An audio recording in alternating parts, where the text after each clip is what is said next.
Primetime local news, serving the Lakeland and Midwest regions. Half the country is going crazy as to whether Kawhi will stay or not. We are simply focused on bringing you the local news today. Josh Ryan and Abby St. John with you once again here in the Primetime Local News studio, and a little from Eric Bay coming up as well. But question of the day was a bit of a problem considering all the Facebook glitches that we had to deal with. However, we still have one. We have a couple of comments. What's the first thing you grab on your way out the door into the rain? What's yours? Now, you're not going to like this, but it's nothing. I normally put on a jacket and just go. Oh, so jacket would be your answer? Yeah, but sort of. But I don't I need a jacket. Sometimes I'll just go out in a t-shirt, and that's fine. Living on the wild side, as always, Abby St. John. And we'll see how wild Eric is living. Here's Eric Bay. Thanks, guys. Well, today we are here at the Synergy Leadership Camp, which is put on by the Synergy Emerging Leaders, and we are going to talk a little bit about them in the next hour, kind of explain what they are, a group within Synergy. We're also going to talk with the keynote speaker here about his message to the kids as well, and a few other presenters as well, kind of what they've learned and what, again, the kids will be doing today. It is from 12 to 14-year-olds and all that they have going on for the camp. But for now, we are going to go back into the studio where Abby will take a look at your local news. Thanks, Eric. Well, one building in the border city, which is known for hosting multiple organizations, will be seeing a change as it will be decommissioned next year. And our Jasmine King has more on how that is affecting local groups. The recovery programs here are instrumental in,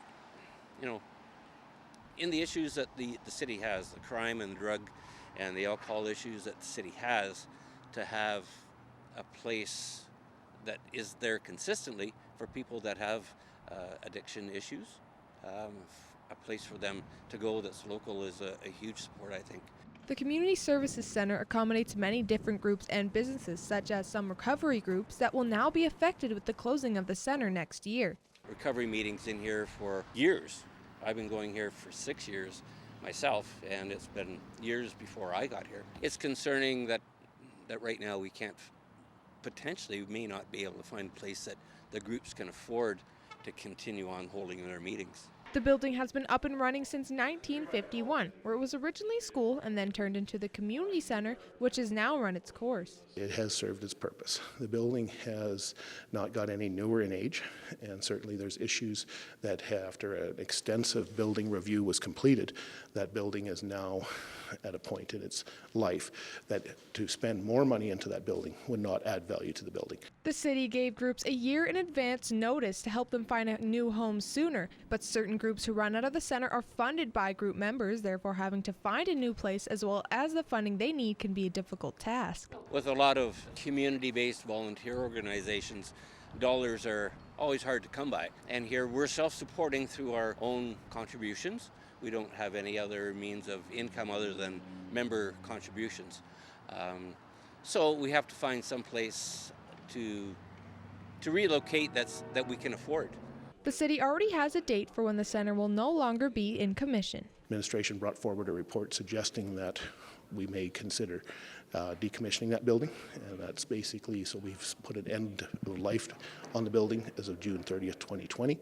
After that point, the city will move forward with a plan that will come forward from administration that council will approve or not approve going forward this fall.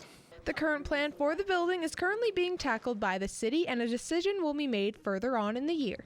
Jasmine King, Primetime Local News. The Lloydminster City Council has given the green light to build a new wastewater treatment plant. This is a huge project for the city, and Mayor Gerald Albers is thrilled that both provinces and the federal government are able to work together to get this project on the ground. Every day you don't hear about a bi-provincial relationship with two provinces and the federal government coming together. So it's a great day for Lloydminster. We've secured funding. Our taxpayers support provincial taxes and federal taxes. Those programs are available and we took advantage of it. It is also a requirement of the federal government that we're building this. So we tried it all together and hopefully we can put it all together at the end. With the amount of steps the contractors and the city have to go through, the plan is to start building by 2021. However, if all goes according to plan, there is a chance digging will start by late 2020. This is a huge undertaking. Our staff are going to be working with a consulting engineer, they're going to be working with a general contractor, then we've got to bring in the subcontractors and ensure that everybody is on the same page moving forward, because that's key for integrated project delivery. So the city has a budget of $32 million. To be able to pay for this project, they passed a bylaw earlier this year for $40 million. Which is over and above what we need, but makes the process slightly simpler if it does end up going over budget at some point in the future. However, there's going to be submissions by the city to get the remainder of the funding based on different project timelines and specific phases as they're completed through the other levels of government. Before the project can begin, the city's first step is to choose a general contractor and technology vendor. With council giving us the clear direction to move forward with the project, we'll be compiling up the RFPs and issuing them fairly shortly. I would say within the next couple of week if I can, and getting me out there. So that selection process is going to take us probably to about October, where the general contractor and the technology vendor will be chosen, I guess, through the competitive process that we go through. Once the contractor and the team has been chosen, there will be a public meeting to discuss what people can expect once the construction starts and to answer any questions that need answering. The flags at City Hall are at half-mast to pay tribute to Saskatchewan's Lieutenant Governor, the Honourable W. Thomas Malloy.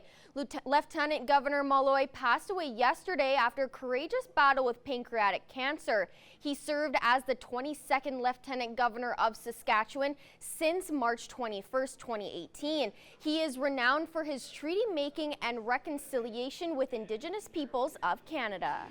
I found him very open, very accommodating, and very supportive of our community and the activities around truth and reconciliation, the youth of our community, as well as others. So I just want to extend those condolences, because I think he was definitely someone that knew where Lloydminster was and appreciated us, as well as the entire province of Saskatchewan. Books of condolence are available for the public to sign at Government House Legislative Building in Regina and at City Hall in Saskatoon. Online condolences can be sent through the Lieutenant Governor's office at ltgov.sk.ca. He was 78 when he passed away. Golf courses are always at the mercy of Mother Nature, and she has been ruthless since the start of May. At Rolling Greens, refunds for golfers unable to complete rounds isn't uncommon, but recent weekend business hasn't thrived. The last couple of weeks have been a bit of a challenge with golf tournaments, either having smaller numbers, canceled numbers, or giving credits because they got rained out after 5 holes, that kind of thing. So that's definitely been a challenge. However, Walker says the benefits from early rain on the upkeep of the grounds can make a difference later in the summer. Super dry and not seeing a drop of rain isn't good for anybody either. So overall, I think we'll take the rain. We appreciate what it's doing for the course, and hopefully, though, it's done soon. Walker hopes things will improve after the rainfall expected this weekend. Now we're going to Eric Bay, who was on location today. Once again, we are back here at the Synergy Leadership Camp, and Kia Harder joins me now, and we're talking a little bit about how it's put on by a group within Synergy, that is the Synergy Emerging Leaders. So can you tell us a little bit more about them? Yeah, it's a group of us that got together and formed a kind of a cross-organizational committee that help us develop our leadership skills through networking and shared experiences that we all have together within our own development and sharing those.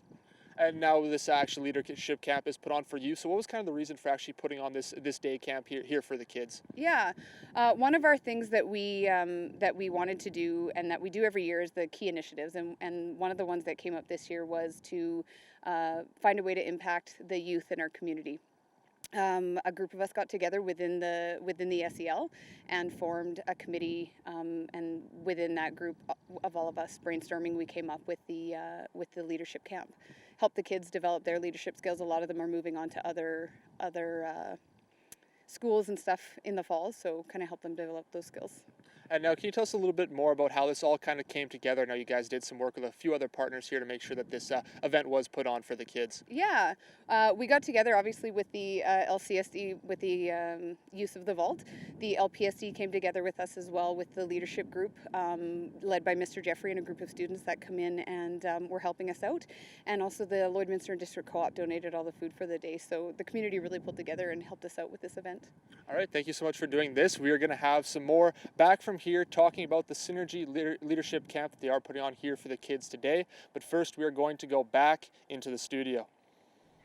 And while we've had some sun this afternoon, we're not expecting a lot more before the evening gets dark, and then we have some rainfall coming again in the next couple of days. We could, however, have a somewhat nice Thursday and Friday. For now, 16 degrees, and the sun has poked out here and there over the course of the day outside of when it's been very dreary. So some positives for today and hopefully tomorrow and Friday as well. A couple of looks at our records in the past. 33 a couple of years ago. 2002, as we've mentioned many times on the show, was not a great summer, just +3 in July back in 2002. What a rough year that was. Wind coming out of the north-northwest, a little on the strong side at 17 kilometers, some gusts near 20, but hasn't been more aggressive than it was earlier in the week, and it shouldn't get more aggressive than it is right now. Satellite and radar use, you can see plenty of cloud cover making its way through the Lakeland region. The worst of it, though, out in the central part of the province has passed us by. Low pressure system making its way there with plenty of rainfall in tow. However, we do have another low pressure system that will make its way further across Edmonton, and because of that northern trajectory, it should hit our region. That will be something to keep an eye on if you have to travel over the weekend. Current temperatures 18 in Edmonton, 11 out in Jasper, so a little cooler out on the Rockies, and that will again probably make its way over into Lloydminster a little bit later this week. 19 in North Battleford, 16 in Saskatoon, 17 over in Prince Albert. And then quickly your 3-day forecast. 18 is the expected high for tomorrow. Fair amount of cloud cover. We could see a little bit of sun though, and a low of 8 degrees. 19 on Friday, still a 25% chance of precipitation, but a mix of sun and cloud over the course of the day, and a low of 9 there, followed by Saturday where things should get wet and possibly bright when those lightning bolts come on down. 20 with a low of 11, and a strong chance of precipitation, of course, with winds coming out of the southeast. That's your 3-day forecast. We'll have your 7-day later on in the show.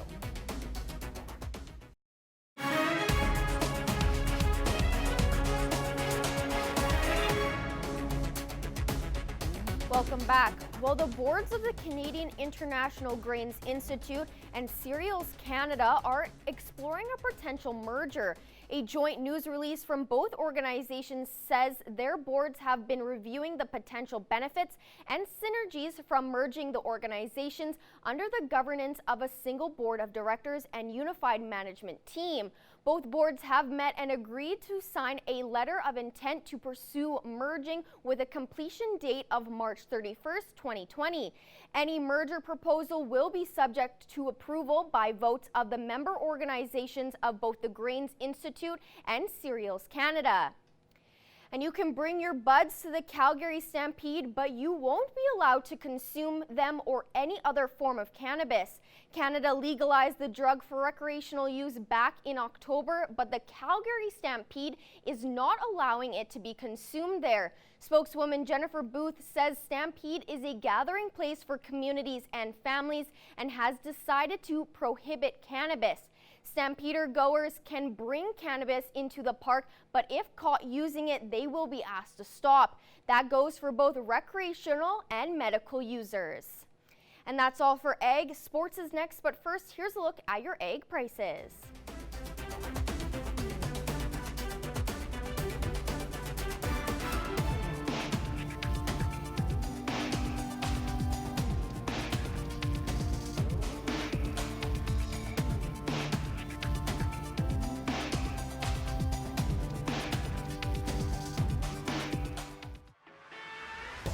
We're a part of less than 5% of Canadian auto body shops and Lloydminster's only locations with certified collision care recognition at City Centre Auto Body.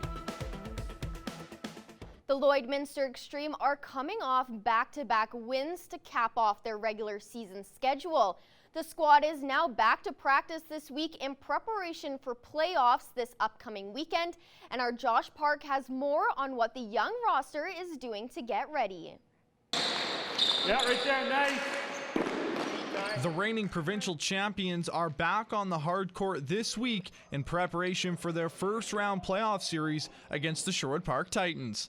The Extreme and Titans faced off twice during the regular season, with the Sherwood Park squad taking both matchups. However, head coach Graham Murray isn't taking those games too close to heart. It was a tight game, 9-8. The other one was, we got into, I think we weren't ready that day, and, they kind of took it to us. Catching, passing, and stuff on the power play. We really didn't produce on the offensive end. I think we only scored 5 in that second game, and, scoring 5 goals is never going to win you a lacrosse game. So it's limiting their big shooters and getting our quality opportunities on offense. Another challenge facing the Extreme is the amount of fresh faces on this year's roster. The team lost a number of graduating players from last year's provincial champion team, but still have confidence in the lineup taking the floor. We lost 8 players due to graduation for age there. Like our starting goalie, a lot of key defenders, a lot of big bodies. But, we've pulled up a lot of great kids from midget that are midget age this year that are playing with us, that are quality players. One of those new players is rookie J.R. Nordell. The first-year player joins the Extreme following a midget championship season. However, his passion for the game dates back to when he was just a kid. I seen it on TV when I was 10 years old. I thought, hey, I should play that sport. It looks fun. People are just hitting each other, and it's kind of like hockey. That's what got my interest. But then I was like, oh no, this is not like hockey. This looks way more fun. For Nordell, he actually prefers the style of play at the junior level over midget. It's a little bit more like rough and tough, and I love that. That's what my favorite part about playing sports is pushing people around. But how would Nordell describe his style of play? Grinder. That's it. Don't score much, just go into the corners and get the ball and give it to someone that can score. The Extreme will head west to kick off the opening round series Saturday in Sherwood Park. Game 2 goes Sunday morning, and if necessary, Game 3 will take place that night. Although the Extreme are yet to solve the Titans this season, confidence isn't an issue heading into the weekend. I'm pumped right up. I hope we win again this year and take it all the way to provincials and see what happens from there, I guess. They're a good team, but they're not unbeatable by any means. Josh Park, Primetime Local Sports. Now we're going to Eric Bay, who was on location today. Once again, we are back here today at the Synergy Leadership Camp, and I'm joined now by Amber, Rick. So first, as we can see all the balls behind us and stuff like that, what are some of the activities you guys have been doing here today with the kids? Okay, so the activity that you see behind you here, that's called Minefield. The large portion of the activities that we're doing here today are all about teamwork and team bonding and what we can do to strengthen the relationships between the kids and how they communicate with one another. The object of Minefield is one person's blindfolded, and then the other, being their partner, has to coach them through it, whether saying move, left, right, so that they don't bang into the objects, I guess. And now you mentioned that teamwork aspect of it, so what's kind of the importance of showing the kids that as well to make sure that they do get that and help with teaching that leadership too as well? Teamwork is used every day. I don't think that kids realize it this young, but when you're out in the working force, even when you move on to high school, you really need to be able to work with each other, and you need to be able to build those relationships in order to be successful long term. And now we did talk a little bit off camera, but you've been involved in leadership and stuff for a few years now, so what made you kind of want to get into and get involved with leadership? That's a really hard question. When I switched schools, I started up a youth council at my school. I just wanted to meet new friends. And I thought that, you know what, everything's so sporty, why don't we try something a little bit more involving for everybody? So we started up a little youth group, and we had a president, vice president, and basically we just led activities around the school to make it a bit more fun. So yeah, since grade 6, I've just been involved in it. I've been involved my whole high school career. I just recently graduated, and I'm still here, and hopefully can continue this into university. And now you did mention we've talked about going to nursing and stuff like that, but what made you actually want to come here and with that background in leadership and help kind of share that with the kids here today? this might sound a little bit cheesy, but I think that a lot of kids struggle with bullying, and I think one of the biggest things for that is because they don't know how to channel their feelings. So if you're in leadership and you get to know how to deal with other people, it really helps in your communication. Well, that's great to hear. Thank you so much for doing this. We appreciate it. And we are going to have some more back from here at the Synergy Leadership Camp. But first, we are going to head back into the studio. To show you the slide from earlier today, some satellite and radar images of a bit of cloud cover making its way through the Lakeland region, and then this low pressure system that really just missed the Midwest earlier. We do have another low pressure system on the way that we do have to be a mite worried about. Here you can see the next 24 hours in terms of our heat wave. Things dropping down overnight, especially by about 10 p.m. and we'll get down into the single digits, but we'll bounce right back up pretty quickly when we hit the morning. Not expecting to get more than 18 degrees though. It's 18, the expected high there. A couple of regions further north will get a little bit warmer, and certainly out on the west coast, some of those cities as well, hitting around the mid-20s and low 20s for temperatures. A few current temperatures to look at include 18 degrees in Edmonton. You have 12 out in Edson, 14 in Red Deer. Moving out west again, we have 15 in Melfort, 16 in Saskatoon, still 19 degrees in North Battleford. Expecting a low of 8 overnight in the Battlefords region. West-northwest winds of 9 kilometers per hour, and that should hold in terms of speeds, though we'll get them more largely out of the northwest tomorrow, where they're expecting a high of 20 degrees with the sun poking out here and there amongst the clouds. 16 degrees currently in Cold Lake. They're expecting a low of 7 overnight, and again, largely northwest winds in that region. 18 the expected high tomorrow. Again, mix of sun and cloud for the Lakeland region. And now here in the border city and the Midwest, 16 degrees, getting a little bit of sun at the moment, not expecting much tomorrow, but we also got more sun than we expected today, so keep your fingers crossed for that tomorrow afternoon. 8 degrees overnight as the wind starts to drop, but will stay largely out of the north. And then 18 tomorrow, again with a largely cloudy afternoon. Hopefully we'll get a little bit of sun as well, so maybe people can enjoy various types of activities in Bud Miller Park, whether you're playing tennis, going for a walk, beach volleyball, golf, the whole shebang.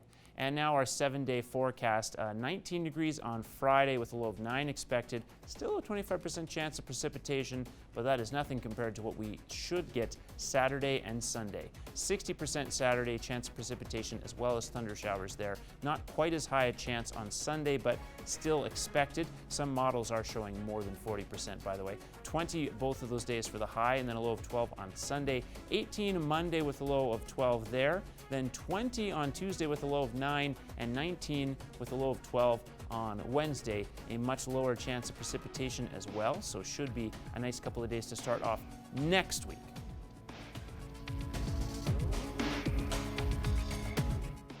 Now we're going to Eric Bay, who is on location today. Once again, we are back here at the Synergy Leadership Camp, and I'm joined now by Chase Waters, who is captain of the Saskatoon Blades, and today is also the keynote speaker here. So first, can you talk a little bit about what you are talking with the kids today about in terms of leadership? I'm going to talk to the kids kind of about my experiences with leadership and kind of who's influenced me to be who I am today, and kind of some different stories about growing up in Lloydminster and moving to Saskatoon at a young age, and some of the adaptations that I've had to face, and kind of how it's made me become who I am today. And what do you think maybe is the importance of coming and sharing, like you said, those experiences that you have had with these kids, and again, making sure that these kids do learn a little bit about leadership? I think it's big because, I mean, like, I was a young kid at one time, and I remember people coming and talk to me, and you always take things out of a little bit out of every presentation that you face, and I think I just kind of want to get a message across to them that things, it's good to be a leadership. And now you are captain of the Saskatoon Blades. Was there anyone in your life in particular that maybe helped you and along the way and kind of get those leadership aspects yourself?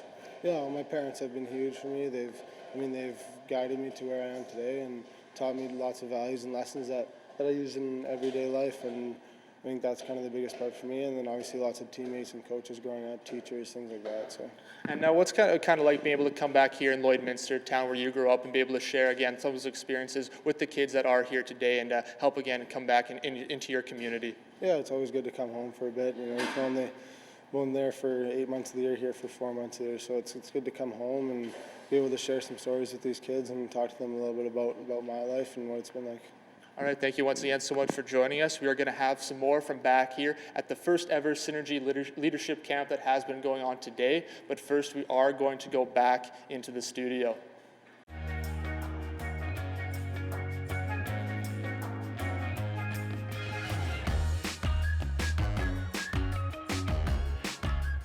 Well, it was somewhat difficult to get a lot of answers to the question of the day because of Facebook's trouble, but we did get 6 total comments just basically before the glitch really started bugging out people.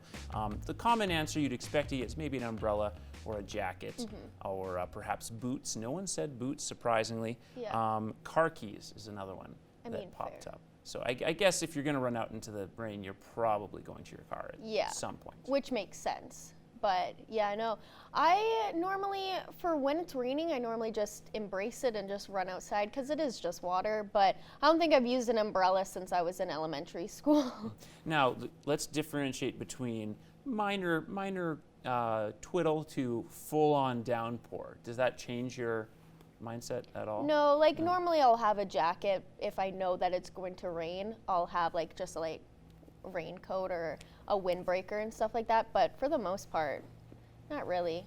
You just tend to live dangerously around natural disasters. I mean, it is just water, so I will dry off eventually. It is water until the day we get a tornado, and that mindset will be tested, certainly. What won't be tested is our pet pad contest. And let's head out to Bella, who was submitted by Monica. She has such big eyes. And I'm guessing Bella was celebrating some sort of birthday. Adorable. Indeed. And next we have Jax and Xena. They look like twins, and they're even sat the same way. Just Jax looks like he's kind of staring into my soul right now. Yeah, very adorable. Yeah. Love them.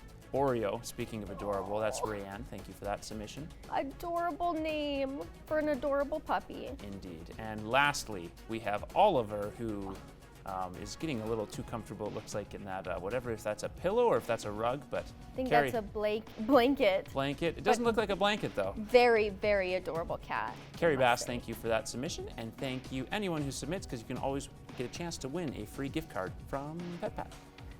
We want to see your pets. Send photos of your pet and their name to our Facebook, Twitter, or Instagram to have them featured on Pet of the Day. Your name will be entered into a weekly draw for a gift certificate from the Pet Pad.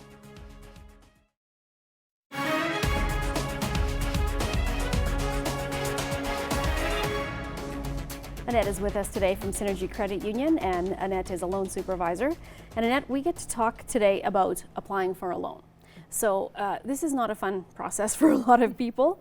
Let's talk about credit scores, first of all, and how, what exactly is a credit score?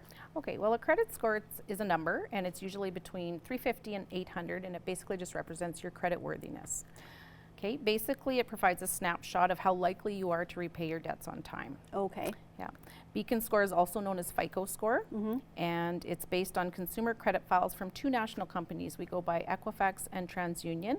We use both companies because some places report to one, some places report to others, some report to both. So we like to pull both just to get a snapshot of your entire financial picture.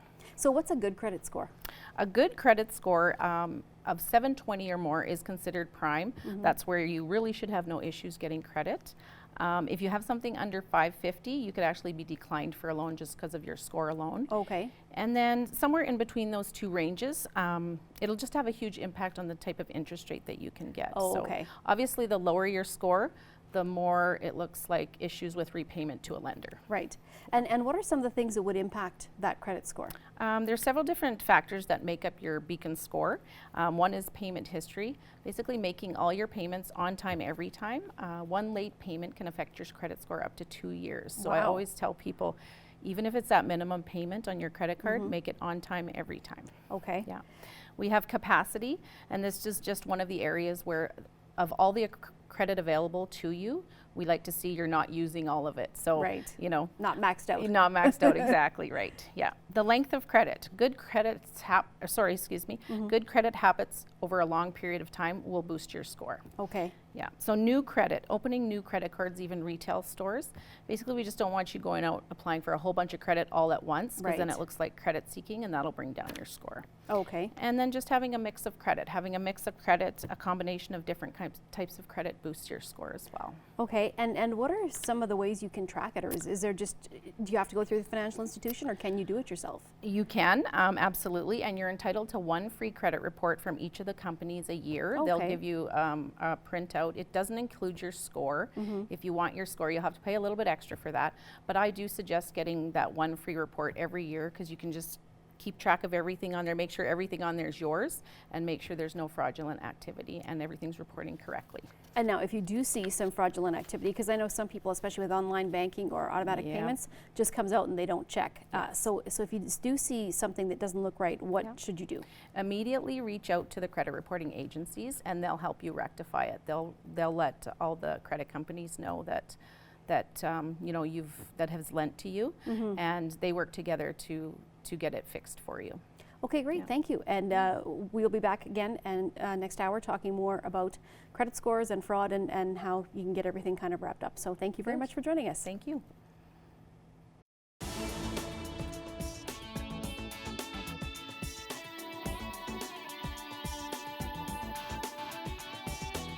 Hey, it's Justin Marshall from Cool 101.3 in Bonnyville and Boom 95.3 in Cold Lake. We're in beautiful Cold Lake, Alberta, and this is what's happening around the Lakeland. Coming up on Saturday, it's the grand opening of this brand new facility in behind me in Cold Lake, the brand new turf field. It is phenomenal, and I'm joined with the mayor, Craig Copeland, right now. Craig, why did you guys build this and doing a grand opening on Saturday? Well, we're really excited to have this. This was in our long-term capital plan, was to build an artificial field for soccer, for football, for rugby. So we're really excited to unveil it on Saturday. We're also going to name it after a very famous person in Cold Lake that gave a tremendous amount of his time to minor sports, especially soccer.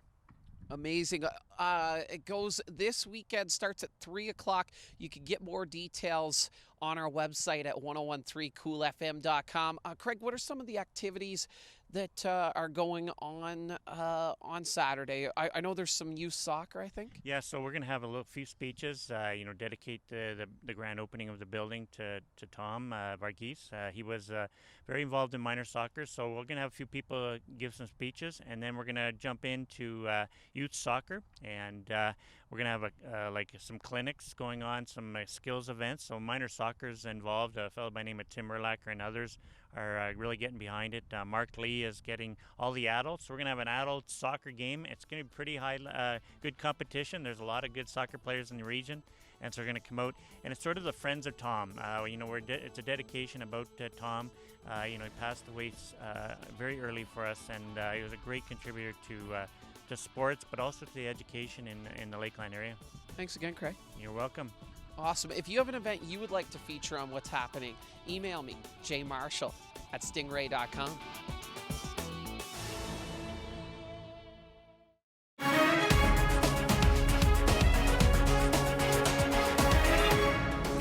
Today I'm joined here with Natalie. She's the interim manager at the Lloydminster Culture and Science Center, and today we are going to be talking about the summer program / camps that they're offering over the summer for kids to take part in. So thank you so much for coming in and talking a little bit about the different programs that you're offering. Well, thank you for having me.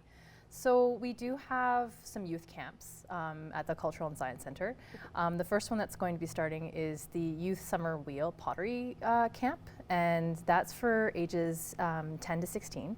And we bring in 2 instructors, Eleanor Shaw and Christiane Dumas, to teach specifically wheel techniques, pottery wheel techniques, and how to make functional pottery. So that's in July, I believe the week of the July 8th to the 10th. And then there's a glaze date on the 24th of July as well. And that one's filling up very quickly. Our second youth camp is just before the school year starts at the end of August. And that is a new one that we're offering, a technology camp, offered by special instructors accompanied through ClickBits. And they're bringing in, like, they teach computer animation, like recycling waste, and the kids get a backpack, technology backpack, as part of their registration. And that's a half-day camp just before the long weekend. And then in conjunction with the BioClean Aquatic Center and the Service Sports Center, we are also hosting summer fun camps. So the first, second, and third week of August, we have Mad Scientists, Artrageous, and Time Travelers Camp. And those activities align with a specific theme. Oh, wow, that sounds awesome. And, you know, there's something different for, you know, different kids that have different interests, so which is nice. And we were talking a little bit about off camera. You guys are offering some new programs. Do you want to talk about? That's the clickbaits. Okay, yeah. cool. Which sounds awesome. I think, you know, technology is such a huge thing in society now, and kids are getting younger and younger knowing how to use these technologies, which is mind-blowing. So it's cool that these summer camps are being offered. How can parents, you know, kind of choose, or how does the layout of picking which camps work if they go to the website or if they contact So you can go to the website. You can also go to any of the city facility Facebook pages and get more information. So the summer fun camps run from ages 4 to 11, and they're categorized based on age. The youth pottery wheel and the ClickBooks camp is for 10 to 16. So for kind of the older age groups that wouldn't be interested in the summer fun. And how does like the age groups work? Because it's like sometimes like if you have two or three kids and they're all different ages, are one age group was one day and another is another day, or can there be multiple different camps for different ages? So during summer fun, we have ages 4 to 11 separated in smaller groups that are more appropriate for their age, and they're all at the same time. So for the first and second and third week of August. Perfect. So parents can, if they have 3 kids, 3 different age groups, they'll be able to put them into a camp that suits their needs. And for the summer fun camps, what can, at the Lloydminster Culture and Science Center, what can they expect to be doing with you guys? So the Mad Scientist Camp, they learn about physics, biology, space, dinosaurs, and that's for the first week of August. And then the second week of August is Time Travelers, which being sort of a museum is really our specialty as well. So there's a Pioneer Day, there's a medieval day where they get to kind of experience being knights and princesses, and then there's a prehistory day. And then Artrageous is sort of allowing the children to explore their creativity through different mediums. So one day they'll be creating things about paper mache, for example. And each camp, the activity for paper mache would be geared to that age level. So the older kids would make something much more complicated, whereas the younger kids are just learning the basics. Wow, I really miss being a kid now after hearing everything that's going on. Well, thank you so much for coming in and explaining. I'm sure every kid who participates is going to have a very, very fun-filled summer with you guys. So thank you so much. Yes, again, thanks for having me. Thanks.